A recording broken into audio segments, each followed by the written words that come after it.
واچوله نو په هغې باندې مونږ 1500 روپۍ مو کړه. اوس مثال په طور یا کدو ته پورې مونږ ځو نو چې سوارلۍ ته مخکې مونږ 100 روپۍ نه 80 روپۍ باندې به مهاره کوله. اوس چې ورته 100 روپۍ ووایو نو هغې مکه 80 روپۍ ورکوي ودرېدل. مخکې به پکې 40-50 روپۍ پاتې کېدې، اوس پکې دونه پاتې کېږي نه، 20 روپۍ 30 روپۍ پکې پاتې کېږي.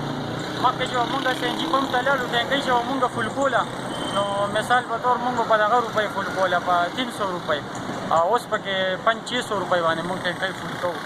نو مخکې چې به دې کې مونږ نیک له 200 روپۍ دنده ورکوو ودرېدل او 300-400 روپۍ پکې کور له پاتې شي. مخکې به پکې 1800 روپۍ پاتې شوې. نو سوارلۍ هماغه دغه کوي چیړ کوي مونږ سره که نه. او نور مخکې چې به مونږ 1500 روپیو کې نو د 200 روپو سینجي به لګېدله. اوس چې 1500 روپۍ اول کېږي نو چې وشي نو هغه 1500 روپو سینجي لګي که نه. مخکې دې ویلې چې هر هفته هره میاشت کې کله سینجي لاندې شي او کله بره شي او دې ویلې چې مونږ بدلون راولو ودرېدل. پردي ګاډي چلو دا اوس پکې هېڅ پاتې کېږي نه. سوارلۍ په هماغه په پیسو کې چیړ کوي چې سیاکتو ته پورې به لاړو نو 100 روپۍ به چې مخکې مونږ هغه کولی چې کم ټایم کې 90-100 روپو سینجي وه کیلو نو هماغه 100 روپۍ به ورکولې. اوس هم چې مونږ ولاړو نو سیاکتو ته پورې سوارلۍ راځي نو هماغه 100 روپۍ ورکوي. پیسو کې چیړ چاړ کوي، څه پکې پاتې کېږي نه. هلته مالک دنده شوي او داسې د کور خرچې هم شوي، بیخي څه کېږي نه ودرېدل. او دې وي چې مونږ بدلون راولو ودرېدل. دا د پېټرول 108 روپۍ دی او سینجي 140 روپۍ کیلو. مونږ نن پمپ ته لاړو نو 140 روپۍ کیلو سینجي وه. نو دا څنګه بدلون دی ودرېدل. وایه بس وایه خبره. والله بله سینجي 118 کې وه او قانون واچو 140 روپۍ. سوارلۍ دې وایي چې دا سینجي ګران دی او زمونږ هم وایي چې 100 روپۍ سوارلۍ ته څه وي. سوارلۍ یو روپۍ زیات نه وکړي هماغه ریټ دی.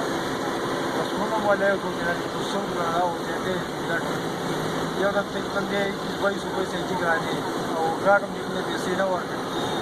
په کور هم نشو کېناستلی، مطلبونه بس خامخا کور خرچه او د مالک پیسې او د ګیس پیسې پوره کېږي. سوارلۍ زیاتې پیسې نه ورکوي او ګیس خو هاي دی ولې اکسریکل 41 ته رسېدلی.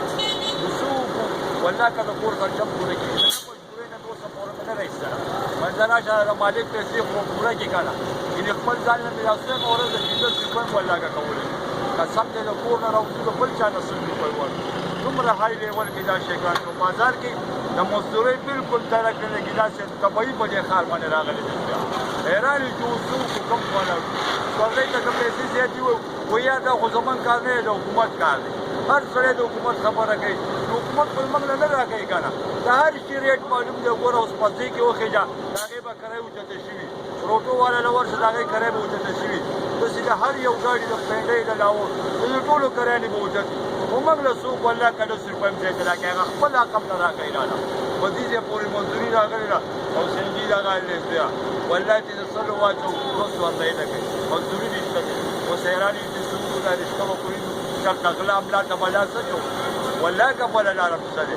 واړه واړه بچي دي د مزدورۍ خو نه دي وروره د کرایې کورونه دي. قسم په خدای چې ساعت د 100 روپو یا سوړه اخېسته اوس د 100 لاړه. څه وجې نه د غریبۍ نه چې اوس حالات ډېر خراب هغه په دغه خبرو سره په زموږ روزګار ډېر اثر پرېوتی او سوارلۍ مخکې چېرته 50-50 روپۍ به م اخېستې چې 100 ووایو نه ورکوي، نه ټکسیانو والاله ورکوي، نه رشکو والاله ورکوي. او دې ویل موږ تبدیلي راولو. دا خو ډېر بد حل دی. لکه نه عوام سره پیسې شته نه روزګاري سړي سره شته. که دوکانداران دي هغې هم دیاړي. ټولو ډېر بد حل دی. نو هره میاشت کې د دې تقریبا 2000-3000 بجټ وي. د ګیس هم د خوراک هم د هر شي توړه 1.5 روپۍ ګرانه شوه. دي لکه عوام له هېڅ فایده ورنه کړه. دي نه خو هغه ګنجې غل هم خو زردالي دي وایي غل یې هم خو. عدالتونو له دا درخواست دی چې عدالتونو دې لپاره هېڅ هم لکه پکار دی دې کې یو پانسي شوی لکه د ملیشیا وزیر اعظم غوندې کې دې کې یو نیولې وي نو بیا به دې لکه هر څه منو د جایداد ته ضبط کوي نو هله به عدالت څوک نو عدالت خو هېڅ هم نه کوي. نو چیف جسټس صاحب له دا درخواست دی چې دې باندې ایکشن والي دا ګیس باندې دا ارزانه کړي، دا بجلي ارزانه کړي. نو نور دلیل نه وړه هر یو شی خو دومره ګران دی چې غریب د وس نه وتې لارې حجامت نه شو کولی